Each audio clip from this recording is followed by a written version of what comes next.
像我这样的40岁左右的中年男人，现在是非常难的。Today, for middle-aged men like me around 40, life is truly difficult. We are facing an unprecedented employment crisis.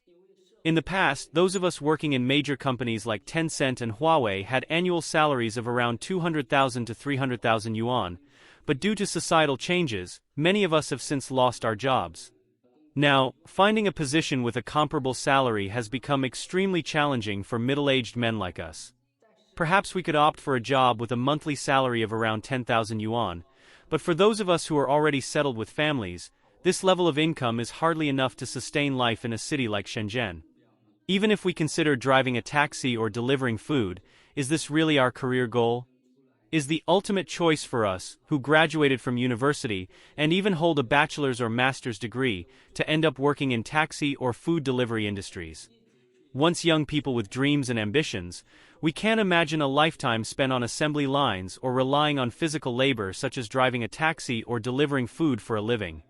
If our future is only this, then what was the purpose of attending university in the first place? To be honest, while I could find a job with a salary of 5 or 6,000 or even 7 or 8,000, the reality is that I am burdened with heavy debt. So, I've now chosen to try entrepreneurship, even though I know the path of starting a business is not easy. However, I can still face all this calmly because I always remember something my university professor once said: life can't always go up, nor will it always go down. It is always full of ups and downs.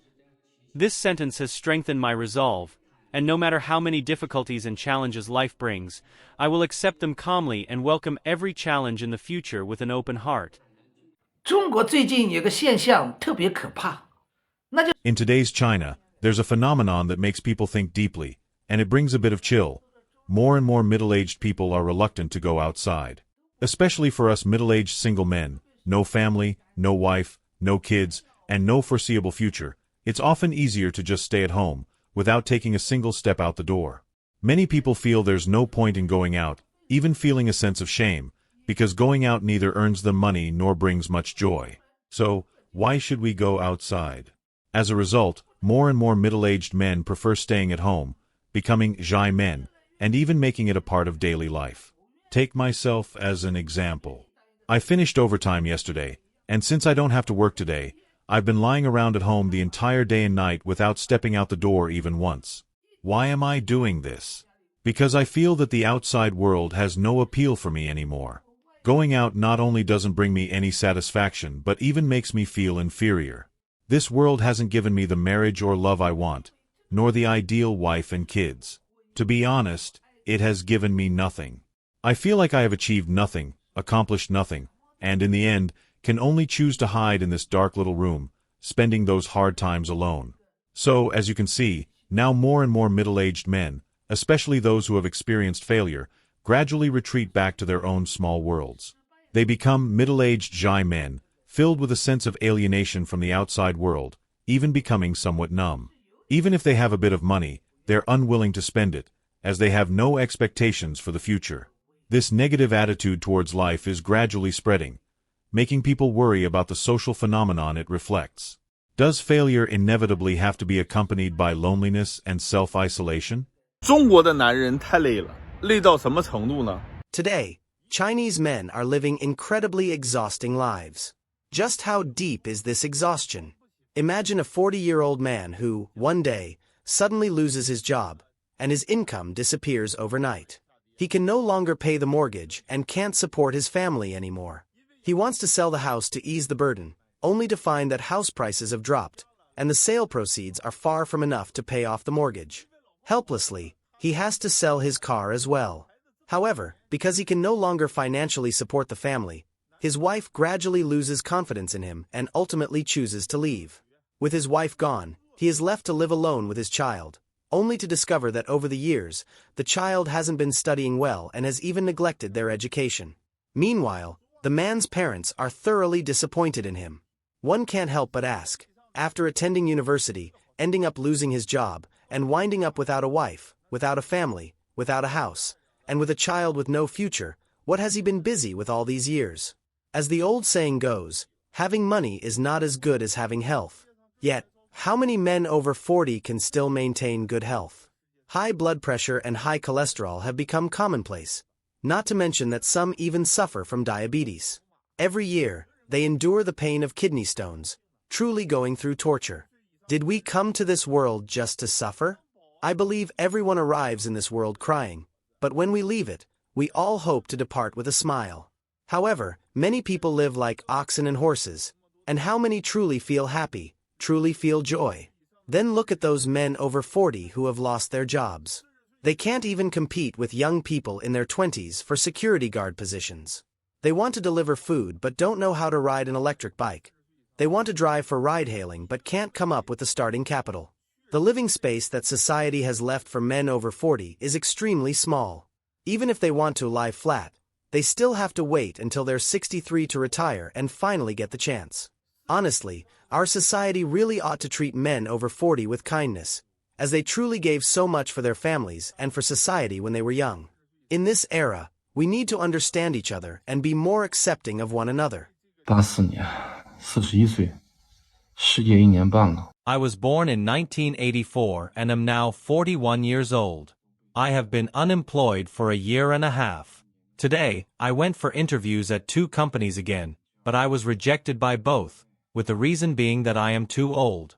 Every time I open a recruitment app, the positions recommended to me are always food delivery, courier, domestic helper, security guard, or even a DD driver, as if these jobs are the only ones that someone my age is capable of doing. Perhaps, for people who are 41, this age already carries a label, defining us as only suitable for these types of jobs. The workplace seems increasingly unfriendly to people in their 40s. If it truly is difficult for us to be accepted in the job market at this age, then what else can we do? How can we find a new direction and path forward at this age? It's already so late and the rain is getting heavier.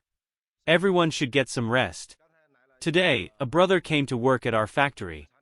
This is the dormitory building, and as you can see, the dormitory conditions here are quite basic. None of us can afford to rent outside, so we all stay in this old dorm building. This brother just arrived, so I went to the dorm manager to arrange a room for him. It's already 11 p.m. now, and the rain outside is particularly heavy. You can see how intense the rain is. This brother, well, he doesn't have a single yuan on him. Really, I'm telling the truth. Earlier, I accompanied him outside to buy some necessities like a quilt, toilet paper, laundry powder, bedding, a mat and hangers, all prepared for him and settled in the dormitory. After getting everything back, it was already close to 11 p.m., and all these things were purchased from the supermarket one by one. This brother is from Hunan, 38 years old, and arrived here with nothing. Honestly, he almost knelt down in front of me at that moment. I had to hold him up or he really would have kneeled. You might not believe it, but he truly had no other options left and came to our factory hoping to find a way out. I told him that I hope he takes this experience seriously, works hard and stops wasting time and youth. Even though the factory conditions aren't the best, at least it provides a place to shelter from the rain, food to eat and wages to earn. It may not be much, but it's better than nothing, right? That's what I wanted to say. Today, I spent over 200 yuan on a quilt, more than 100 yuan on a mat, 10 yuan on a bucket, 8 yuan on hangers and a few yuan on laundry powder, a few more on slippers and about a dozen yuan on toilet paper. I also bought soap, a towel, a toothbrush and more, all paid out of my own pocket, almost 800 to 900 yuan in total. I even gave him 200 yuan to cover the medical exam fee before joining the factory tomorrow. Honestly, this isn't about lending or not lending money to this brother. I understand that if he has a conscience, he'll repay me in the future. If he doesn't, then it's just a gamble. If I lose, so be it, and if I win, I guess I got lucky. Well, if anyone is looking for a job, feel free to contact me. It's so late now, so I'd better go get some rest.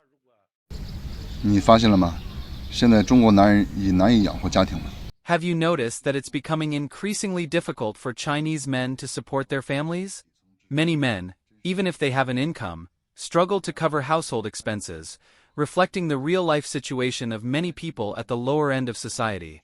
Just the other day, I met a delivery guy and chatted with him for a bit. He makes 6,000 to 7,000 yuan a month delivering packages, but after paying 3,000 on his mortgage, the remaining money is spent on daily family expenses, like his child's education costs. He lives paycheck to paycheck, and if his child falls ill and needs hospitalization, they immediately go into debt. If there are additional social obligations, the pressure is even greater. All year round, his income barely covers his expenses, and when emergencies arise, he has to borrow money to get by. In theory, a monthly income over 10,000 yuan should be enough to support a decent family life. But in reality, the more you earn, the more you spend. As desires expand, many spending habits become fixed. For example, some girls enjoy shopping, drinking milk tea, and refuse to drink plain water. They won't eat cheap roadside food stalls and insist on dining at fancy restaurants, only wear branded clothing, and buy only the most expensive snacks for their kids. The result is a busy life that remains financially tight. Even if you buy the latest phone or a nice car, there's always something better tempting you. This consumerism subtly sets traps, luring people in, which is why many modern people struggle to support their families while feeling stuck. This is also why many young people in China choose not to marry or have children. After all, in today's society, a man's salary often isn't enough to support even himself, let alone an entire family. Thinking back to when we were young, usually only one person in the family worked, but they could support the whole family. Although there wasn't much savings, life was simple and happy. Today, society has developed rapidly. Material life is richer than ever, but people's wallets are getting smaller and smaller. I remember last year, an expert claimed that a monthly income of 3,000 yuan made you middle class. But, in today's society, does a monthly income of 3,000 really qualify as middle class? Can a man earning 3,000 a month truly support a family, buy a house and a car? And look at that recent matchmaking event in Jiangxi. Many netizens joke that the girls weren't there for matchmaking, but to make wishes. Some might say they're selfish, while others think they are clear-headed. But no matter what, society has reached a consensus.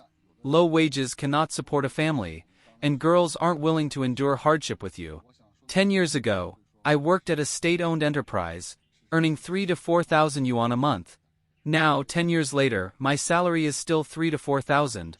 Yet many goods have doubled in price, such as housing prices, which have doubled over a decade.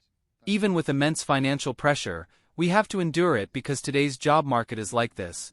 If you don't want to work, there's always someone else willing to. When people evaluate our generation in the future, they might lament that we lived in a tragic era, one with endless desires and countless traps set by capitalism. 5000块钱的工作，你没有看错，就是5000。 Yesterday, I went to interview for a job with a salary of only 5,000 yuan. You didn't read that wrong, it really is 5,000. To be honest, it even makes me laugh a little. Just half a year ago, my monthly salary was 20,000 yuan, but now, even though it's dropped to 5,000, no one wants to hire me. The only reason is my age. I am 39 years old this year. People often say, at 30 you establish yourself, at 40 you have no doubts, but for me it's the opposite. Nearly 40, I'm filled with confusion about the future, completely unsure of my next step. I majored in civil engineering and have formal training. Over the years, from construction companies to real estate firms, I've struggled my way up with my salary rising from the initial 2,000 yuan to 20,000 yuan, and my position barely reaching middle management. Back then, my phone never stopped ringing, problems were endless, meetings never ceased, and I constantly had to make PPTs, plans, and summaries. In the eyes of relatives and friends, my life looked quite glamorous, but only I knew that this job was highly replaceable, with no real core competitiveness. In our engineering industry, fresh graduates can handle the job independently with a bit of training and experience in a year or two. The previously busy work gave me a good excuse not to seriously think about the future, let alone plan my career. Now that I'm unemployed, this point is unmistakably proven. When I search for jobs again, the positions available are precisely those I least wanted to do before, such as supervision roles with a salary of 5,000 yuan per month, and even then they don't want me due to my age. As for other jobs, they're not even worth mentioning because, besides engineering, I know nothing else. Delivering packages is beyond my physical strength. Driving a taxi isn't an option since I don't know the roads well. It seems I could only apply for a security guard position, as there's simply no other choice. If it were just a typical setback, I wouldn't feel so downhearted. But I am, after all, a real father of two, which doubles the pressure in this situation, making me feel like I'm back 9 years ago. 9 years ago I had just bought a house, just got married, and my eldest child had just been born. Life was full of anxiety then, too. However, as I gradually got promoted and received salary increases, things got better. Who would have thought that in the 39th year of my life I would hit such a hurdle with my career going back to square one? As a college graduate from a rural background, I used to be my parents' pride. Back then, companies were fighting to hire me. I never thought I would one day fall from a once promising career. I feel like my life has only just entered its second half, yet I've already plunged to rock bottom. I'm sharing this embarrassing experience today not to gain anyone's sympathy, but as a form of self-reflection, and also to ponder my future. However, reality doesn't allow me to think too much as I have no retreat. The responsibilities on my shoulders force me to push forward under the weight. Yet, I always believe that, the more setbacks, the stronger I become. If this road doesn't work, I'll take another one. There will always be a path that suits me. I also hope that friends with similar experiences to mine can join me in 2024, keep going and stay strong. In the workplace, there's a harsh yet unavoidable truth. For 99% of professionals, age 30 is a midterm exam in life, and age 35 is the final exam. The results of these two exams essentially determine the quality of your life in the second half. After all, companies will always be like jerks, and you won't always be that young girl. So, how can you score as high as possible at these two key points, making life easier after 35? Today, I'll give you 2 pieces of advice. If you're not yet 35, these may offer you some insights. First piece of advice: don't wait until you're ready to leave or already unemployed to start interviewing. If you've been in the workforce for over 5 years, take some time each year to go for interviews. This doesn't necessarily mean you want to switch jobs, but the act of interviewing itself offers several important benefits. Firstly, interviews give you a chance to thoroughly reflect on yourself, thinking about what do I know, what can I do, what have I done, and what value can I bring to a company. If you're out of touch with the market for too long, you may lose clarity on your own positioning. This boiling frog state is evident in many companies' annual year-end summaries, which often feel superficial. But when you face the real market, you're forced to make an objective summary of yourself. Secondly, interviewing helps you keep a realistic understanding of your market position, which also affects your attitude and behavior in your current company. For example, if your monthly salary is 10,000 yuan, but interviews with other companies reveal they're only willing to offer 8,000 yuan, then you should stay low-key within your company and avoid offending anyone you shouldn't.